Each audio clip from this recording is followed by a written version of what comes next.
تو میں کہوں گا محمد الرسول اللہ، تو آواز ہے کہ یا رسول اللہ امرت اللہ افتح لأحد قبلک ولن اقوم لأحد بعدک، دروازہ کھلے گا اور کھولنے والا ہوگا جنت کا سب سے بڑا فرشتہ رضوان، وہ کہے گا یا رسول اللہ آپ کے رب کا فرمان تھا جب تک میرا حبیب نہ آئے دروازہ نہیں کھولنا، اور آپ کے رب کا فرمان تھا میں خود کھولوں، میں نے کبھی کسی کے لیے اٹھ کے کام نہیں کیا، آپ کے لیے حکم تھا کہ میں خود کروں، یہ میں آپ کے لیے دروازہ کھول رہا ہوں۔ آپ نے فرمایا میں جاؤں گا اور میرے ساتھ میری امت کے غریب پہلے پہلے جائیں۔ تو بھائیو یہ تبلیغ کا کام کلمے کی محنت ہے، رب ذوالجلال کی قسم، میں نے صرف آپ کو لا الہ الا اللہ محمد رسول اللہ بیان کیا کہ اپنے اللہ کو دل دے دو، جب دل اللہ کو ملے گا تو عمل کیسے بدلے گا؟ محمد الرسول اللہ صلی اللہ علیہ وسلم، جناب رسول اللہ صلی اللہ علیہ وسلم کی پیاری زندگی اپنی زندگی میں اس کا خلاصہ کروں تو ایک حصہ اللہ کے ساتھ ہے جس میں نماز ہے، روزہ ہے، حج ہے، زکوٰۃ ہے، جس کو عبادت کہتے ہیں۔ تو نماز 24 گھنٹے میں 5 وقت فرض ہے، زکوٰۃ صرف مالداروں پر ہے، حج صرف مالدار اور صحت مند، مالدار بھی ہو صحت مند بھی ہو، مالدار ہے اور بیمار ہے حج فرض کوئی نہیں ہے، مالدار ہے معذور ہے حج فرض کوئی نہیں ہے، ہاں زکوٰۃ فرض ہے۔ تو دو چیزیں تو اللہ تعالیٰ نے سب کے لیے نہیں ہے، زکوٰۃ اور حج سب کے لیے نہیں ہے، ہاں نماز اور روزہ اللہ تعالیٰ نے سب کے لیے ہے۔ پھر مسافر کو روزہ معاف کر دیا جاتا ہے، سفر میں نہ رکھو بعد میں رکھ لینا، لیکن نماز نہ مسافر کو معاف ہے نہ مقامی کو معاف ہے، ہر حال میں نماز کو فرض قرار دیا گیا ہے۔ یہ اللہ سے جڑنے کا ذریعہ ہے، عبادت عبادت عبادت، جس میں نماز سب سے اعلیٰ درجے کی چیز ہے۔ پورے نیوزی لینڈ میں آپ تھوڑے سے مسلمان ہو، آپ میں کوئی بے نمازی نہ ہو، کوئی بے نمازی نہ ہو، جہاں جاب کرو ان کی محنت کر کے ان سے ٹائم لے لو کہ میرے رب سے میں نے بات کرنی ہے، مجھے تھوڑا سا ٹائم دے، بے شک میرے اتنے پیسے کاٹیں، مجھے اس پہ کوئی اعتراض نہیں، آپ میرے پیسے کاٹ رہے ہیں اتنے، لیکن مجھے اللہ کو سجدہ کرنا ہے۔ تو کوئی مسلمان، کوئی مرد عورت بے نمازی نہ ہو، یہ عبادت ہے۔ دوسرا حصہ میں خلاصے کے طور پر بتا رہا ہوں، دوسرا حصہ میرے نبی کے اخلاق ہے، اور دوسرا حصہ ہے اللہ کے بندوں سے کیسے رہنا ہے۔ ایک تو اللہ کے ساتھ کیسے معاملہ کرنا ہے، وہ ہے بندگی اور عبادت اور پلس گناہوں کو چھوڑنا، اور دوسرا حصہ ہے اللہ کے بندوں کے ساتھ کیسے معاملہ کرنا ہے، اس کے لیے ایک لفظ ہے صبر، صبر کے ساتھ، کہ اکثر لوگوں کے رویے نیگیٹو ہیں۔ صبر، دیانت کے ساتھ، سچائی کے ساتھ، جھوٹ سے بچنا، خیانت سے بچنا، دغا بازی سے بچنا۔ میرے نبی کا فرمان ہے میرا امتی ہر عیب کر سکتا ہے، دو کام نہیں کر سکتا، اگر وہ یہ کر رہا ہے تو امت میں نہیں ہے۔ کہ جی کیا؟ کہ ایک جھوٹ نہیں بول سکتا اور ایک کسی کو دھوکہ نہیں دے سکتا۔ میں بڑا ہو کے کہتا ہوں کہ ساری مسلمان امت جھوٹ کی بادشاہ ہے اور دھوکے کی بادشاہ ہے، ذلت اور پستیوں کی انتہا اس قوم کے لیے فرض ہو جاتی ہے جو جھوٹ بولتے ہیں اور دھوکہ دیتے ہیں۔ اور ایک ساتھ اور جوڑ دو، جو ظلم کرتے ہیں، جہاں ظلم ہوگا، جہاں دھوکہ ہوگا، جہاں جھوٹ ہوگا، وہ قوم کبھی سر اٹھا کے نہیں زندہ رہ سکتی۔ تو مسلمان جھوٹ نہیں بولتا۔ میں انگلینڈ میں جاتا ہوں، پتہ نہیں مجھے آپ کے ماحول کا نہیں پتا، انگلینڈ میں تو کتنے ہمارے ہندوستان پاکستان کے لوگ وہ جھوٹے بنا کے سرٹیفکیٹ اور حکومت سے وظیفے لے۔ ہمیں حلال کھانے کا حکم ہے، حرام کھانے کا حکم نہیں ہے۔ ہم پیٹ پہ پتھر باندھ لیں گے، حرام لوگ اندر نہیں جانے دیں گے۔ اتنی ہمدرد حکومت کہ جو تمہارے بیمار کو گھر بٹھا کے وظیفہ تھا، تم معذور ہو جاؤ تو تمہارا خیال کرے تمہیں گھر بٹھا کے پیسے پہنچائے، تو اس کو دھوکہ دو۔ دھوکہ تو ویسے ہی حرام ہے۔ میرا امتی دو کام نہیں، ہائے ہائے نماز چھوڑ دے تو یہ نہیں کہا میری امت سے خارج ہے، یہ کہا ہے کہ بہت بڑا گناہ ہے اور جہنم ہے اور یہ اور وہ ہے۔ روزہ چھوڑ دے تو یہ نہیں کہا میری امت سے خارج ہے، حج چھوڑ دے، زکوٰۃ چھوڑ دے، ذکر چھوڑ دے، تلاوت چھوڑ، یہ نہیں کہا، لیکن دھوکہ دے، جھوٹ بولے تو میری امت سے خارج۔ من رشا فلیس منا، جس نے کسی کو دھوکہ دیا وہ میری امت میں سے نہیں ہے۔ ایک صحابی نے پوچھا یا رسول اللہ مسلمان بزدل ہو سکتا ہے؟ ڈرپوک کہاں ہو سکتا ہے؟ کہ یا رسول اللہ مسلمان کنجوس ہو سکتا ہے؟ بخیل کہاں ہو سکتا ہے؟ کہ یا رسول اللہ مسلمان جھوٹ بول سکتا ہے؟ کہ نہیں، جھوٹ نہیں بول سکتا، جھوٹ نہیں بول سکتا۔ حجاج بن یوسف ایک گورنر گزرا بنو امیہ، اس کے خلاف بغاوت، اس بغاوت میں کوفہ کے ایک بڑے نیک آدمی تھے، ان کے بیٹوں نے بھی حصہ لیا، بغاوت ختم ہو گئی، جتنے حجاج کے ہاتھ ہیں اس نے سارے قتل کروا دیے۔ اس بزرگ کے 3 بیٹے تھے، اس جنگ میں شریک تھے حجاج کے خلاف، تو وہ کچھ عرصے کے بعد چھپتے چھپاتے گھر پہنچ گئے۔ ان بزرگوں کے بارے میں مشہور تھا، انہوں نے زندگی میں کبھی جھوٹ نہیں بولا، مشہور۔ تو حجاج کی CID نے بتایا کہ اس کے بیٹے گھر پہنچ چکے ہیں چھپے ہوئے۔ تو حجاج نے کہا آج اس کے سچ کا امتحان ہو۔ تو حجاج نے اس کو بلا لیا، کہ وہ تمہارے بیٹے ہمارے خلاف لڑے تھے، پھر بھاگ بھوگ گئے تھے، کوئی پتہ کہاں ہے؟ تو وہ مسکرا پڑے، کہنے کہ حجاج زندگی موت تو اللہ کے ہاتھ میں ہے، میرے گھر میں پہنچے ہوئے، گھر میں۔ تو حجاج نے کہا تیرے سچ بولنے پر تینوں کو معاف کر، تینوں کو۔ تو مسلمان جھوٹ نہیں بولتا ہے، مسلمان دھوکہ نہیں دیتا ہے۔ ساری سیرت کا خلاصہ بتا رہا ہوں، جھوٹ نہ ہو، دھوکہ نہ ہو، ظلم نہ ہو، اور ایسی ہمدرد حکومت کے ساتھ دھوکہ کچھ تمہیں بٹھا کے پھر ہماری حکومتیں تو ہمارے جیب سے گلے نکالے، نکل جاؤ تو بعد جو لے گئے۔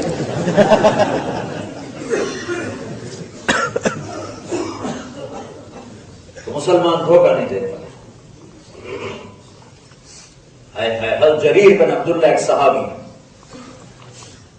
انہوں نے اپنے نوکر سے کہا گھوڑا خرید کے لاؤ میرے لیے۔ بازار گئے، 300 روپے میں گھوڑا خرید، 300 درہم۔ جب وہ اور ان کو لے کر آیا مالک کو کہ آ کر میرے آقا سے آپ پیسے وصول کریں، مالک بھی ساتھ، نوکر بھی ساتھ، گھوڑا بھی ساتھ۔ تو جریر بن عبداللہ نے پوچھا کتنے میں لیا؟ کہ جی 300۔ تو میری چیز ہے، یہ میری ویسٹ کوٹ ہے، میں $100 میں بیچوں یا $1 میں بیچوں، مجھے حق ہے، مجھے حق ہے۔ اگر مولوی تسلیم میرے $1 پر وہ مجھ سے لے لیتا ہے تو کوئی زیادتی نہیں ہے، کیونکہ میں خود $1 میں بیچ رہا ہوں۔ تو اب گھوڑے کا مالک 300 درہم میں بیچ رہا ہے، اور یہ 300 دے دیں تو سودا ڈن ہے، کوئی اس میں ناجائز کوئی نہیں، لیکن ایک پیچھے اخلاق کا ضابطہ ہے۔ جریر بن عبداللہ نے دیکھا، وہ بڑے سردار تھے، یمن کے شاہی خاندان کے تھے، تو گھوڑوں کی نسلوں کو جانتے پہچانتے تھے، تو انہوں نے دیکھا گھوڑا قیمتی ہے اور مالک کو پتہ نہیں اس کی قیمت کیا ہے۔ تو کہنے کہ بھائی میں اگر تیرے گھوڑے کے 400 کر دوں تو تمہیں کوئی اعتراض تو نہیں؟ کہنے کہ مجھے تو خوشی ہو، کہ اگر 500 کر دوں تو کہیں پھر اور زیادہ خوشی ہو، کہ اگر میں 600 کر دوں تو کہنے لگا جی کیا کہنے، کہ اگر میں 700 کر دوں، کہا جی مجھے اور کیا چاہیے، کہ میں 800 کر دوں۔ کہا حضرت جی تسی لینا ہی کہ میں حاصل کر کیونکہ لینے والا تو پیسے نہیں نہ بڑھاتا، جو لینے والا تو کہتا جی کٹاؤ، وہ دینے والا کہتا ہے اس کو زیادہ میرے کو گنجائش کوئی نہیں ہے۔ تو وہ حیران ہو گیا کہ لینے والا تو پیسے بڑھا۔ تو پھر اچھا بھائی ڈن، تیرا گھوڑا 800 میں خریدتا، یہ لو 800۔ جب وہ تو الٹی چھلانگیں مارتا چلا گیا تو اس کے نوکر نے کہا ان کے کہ یہ کس خوشی میں 500 بڑھائے تھے، جب میں 300 میں سودا کر کے آؤں؟ تو فرمایا اس کو خود پتہ نہیں تھا میرے گھوڑے کی کیا قیمت، اس کا گھوڑا 300 کا نہیں تھا، 800 کا تھا۔ اگر میں 300 میں خریدتا تو یہ دھوکہ ہوتا، اور میں نے اپنے نبی سے وعدہ کیا تھا زندگی میں کسی کو دھوکہ نہیں۔ میرے نبی نے مجھ سے وعدہ لیا تھا کہ زندگی میں کسی کو دھوکہ نہ دینا۔ آپ مسلمان کا نام دھوکے باز ہے۔ مسلمان کون ہوتا ہے جو دھوکہ، جو فراڈ کرتا، جو جھوٹ بولے۔ تو میرے نبی کی زندگی کا خلاصہ بتا رہا ہوں، ایک لوگوں کے منفی رویوں کے سامنے صبر کرو، سہ جاؤ، پی جاؤ، گھر میں بھی بیوی کے ساتھ اچھا سلوک ہو، ماں کے ساتھ اچھا سلوک ہو، بچوں کے ساتھ اچھا سلوک ہو، بھائیوں کے ساتھ اچھا سلوک ہو۔ کتنی ہی کڑوی بات آئے اسے مٹھاس میں تبدیل کر کے پی جاؤ۔ اپنی عورتوں سے حسن سلوک کرو، عورت کمزور ہوتی ہے، اس کی کمزوری کی وجہ سے اس میں ضبط اور برداشت کم ہوتا ہے، اس کو برداشت کرو۔ اللہ کے نبی کا فرمان ہے بہترین مسلمان وہ ہے جو بیوی سے اچھا سلوک کرتا ہے، اور آپ نے فرمایا میرا سب سے اچھا سلوک ہے اپنی بیویوں کے ساتھ۔ اگر والدین، مجھے نہیں پتا آپ کا فیملی سسٹم کیا ہے، والدین ہیں نہیں ہیں، اگر ہیں تو ان کو غنیمت سمجھو۔ میرے نبی نے فرمایا کاش میرے ماں باپ زندہ ہوتے تو لوگ دیکھتے میں ان کی کیسے خدمت کرتا ہے، اور نہیں تو ایک تو ہوتا میری ماں تو ہوتی، میری ماں تو ہوتی۔ میں نے زندگی میں بڑے سفر کیے، زندگی گزر گئی سفر، لیکن جب میں اللہ کے نبی کی ماں کی قبر پہ گیا ہوں تو میری زندگی کا سب سے بڑا سرمایہ ہے۔ میں 2 دفعہ بیت اللہ کے اندر گیا ہوں تو میں نے اپنے آپ کو کھویا ہوا پایا، لیکن جو میں اپنے ماں کی قبر، میری بھی ماں ہے، تمہاری بھی ماں ہے، کل کائنات کی ماں ہے، محمد مصطفیٰ کی ماں کل کائنات کی ماں ہے، جو میں وہاں تھا وہ میں کہیں بھی نہیں تھا۔ بھی جنگل میں میرے نبی کی ماں کو اللہ نے موت دی تھی جب میرے نبی کی عمر صرف 6 سال تھی، اور یہ قافلہ 3 افراد تھے، ایک میرے نبی تھے، ایک ان کی خادمہ ام ایمن تھی، اور ایک ان کی ماں تھی آمنہ رضی اللہ تعالیٰ عنہا، جن کی عمر صرف 25 سال تھی۔ 25 سال کی عمر میں ایک دم موت نے پکڑا، جنگل ویرانہ ہے، کبھی تم اندر لے جائے عمر پر تو دیکھنا جا کے کہ کہاں میرے رب نے اپنے سب سے محبوب پر کیا امتحان ڈالا۔ میں تو یہی سوچ سوچ کے پاگل ہو رہا تھا جس کے لیے کائنات بنائی گئی، یہ لوگوں کیا ہے۔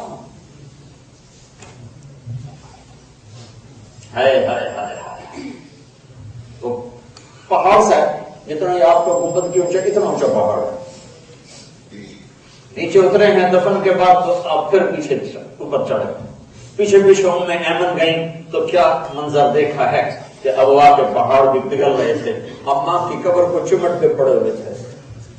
جب وہ قریب گئیں تو سنا آپ کہہ رہے تھے اماں مجھے تو پتا تھا تیرے سوا کر کوئی، تو مجھے چھوڑ کے کہاں چلی، مجھے اکیلا چھوڑ کے تو کہاں چلی۔ ام ایمن نے کھینچا، مجھے چھوڑ دو، میں اپنی ماں کے سوا کسی کے ساتھ نہیں رہوں گا، نہ جاؤں گا۔ تو یہ اس کا اظہار کیا کاش میری ماں ہوتی اور میں عشاء کی نماز کے مصلی پہ کھڑا ہوتا اور سورۃ فاتحہ پڑھ رہا ہوتا، اور ادھر سے میرے گھر سے آواز آتی محمد، تو میں ماں کی خاطر نماز توڑ دیتی۔ میں کہتا لگ گئی اماں جی میں حاضر، نماز پھر پڑھ لوں، حاضر۔ اگر ماں باپ ساتھ ہیں کہ ادب سیکھو، ہاں ماں کی وجہ سے بیوی پہ زیادتی نہ ہو، بیوی کی وجہ سے ماں پہ زیادتی نہ ہو، بیلنس کرو، بیلنس۔ بعض ماؤں کی زیادتی ہوتی ہے، بیویاں دکھی ہو جاتی ہیں، بعض بیویوں کی زیادتی ہوتی ہے، مائیں دکھی ہو جاتی ہیں، تو اس کو چینلائز کرنا مرد کے ذمہ ہے کہ ماں کو اپنا مقام دے، بیوی کو اپنا مقام دے، بہن بھائیوں کو اپنا مقام دے، ایک کی وجہ سے دوسرے کو بے عزت نہ کیا جائے، دوسرے کو دکھ تکلیف سے بچایا جائے۔ یہ میرے نبی کے اخلاق ہیں، یہ میرے نبی کی مبارک زندگی ہے۔ میرے بھائیوں سے سیکھو گے تو اللہ تمہیں آباد کرے گا، شاداب کرے گا۔ بازار میں سچائی کو اپنا اصول بناؤ، دھوکے سے یہ ملک ویسے یہاں کے لوگ دھوکہ نہیں دیتے۔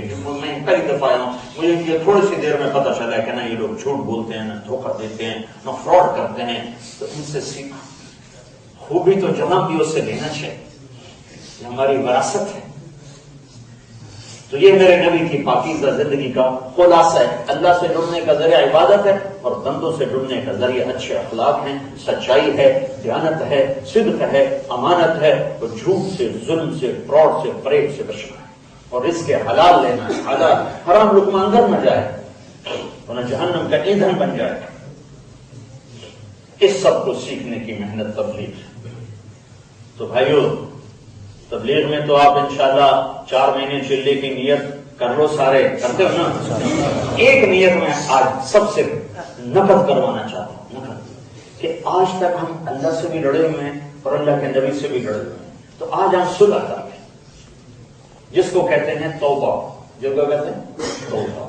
تو بہت بڑا مجمع نیوزی لینڈ کے لحاظ سے تو بہت بڑا مجمع آیا ہوا ہے، بہت بڑا مجمع آیا ہوا ہے، وہ سارے اہل ایمان ہیں اور اکثر نوجوان ہیں۔ تو میں آپ سے ایک ہاتھ جوڑ کے اپیل کرتا ہوں کہ آج آپ سب بھائی توبہ کرتے ہو، اللہ سے صلح، توبہ کہتے ہیں واپس آنا، واپس آنا۔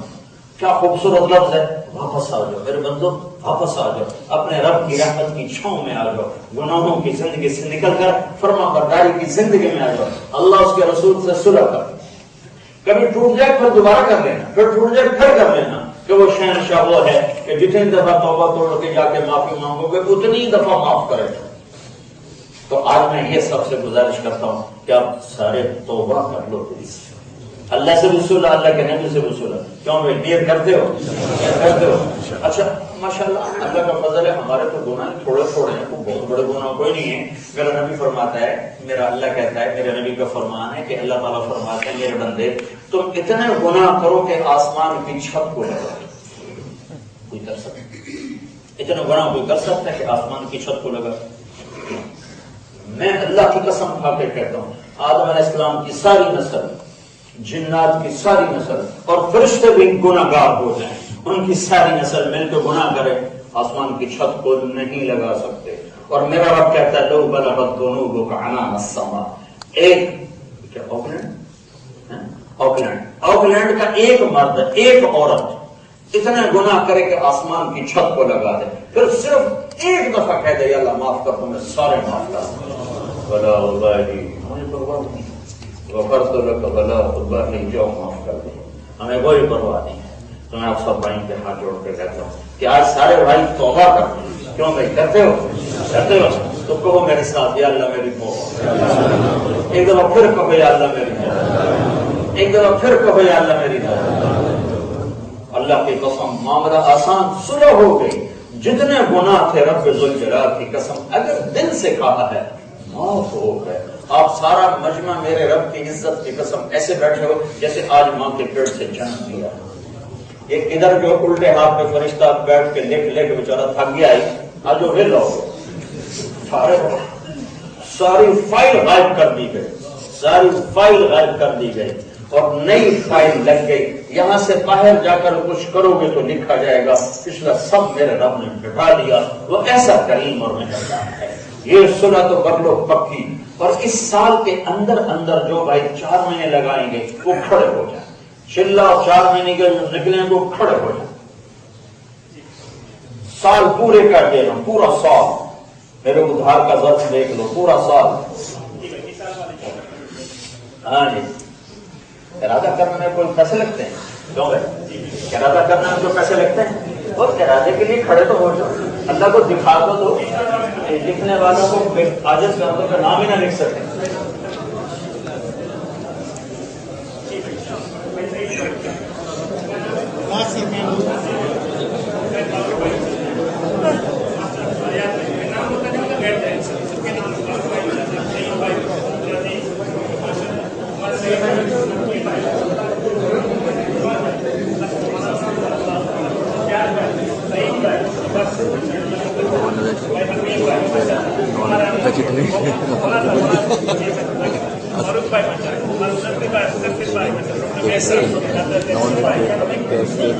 جو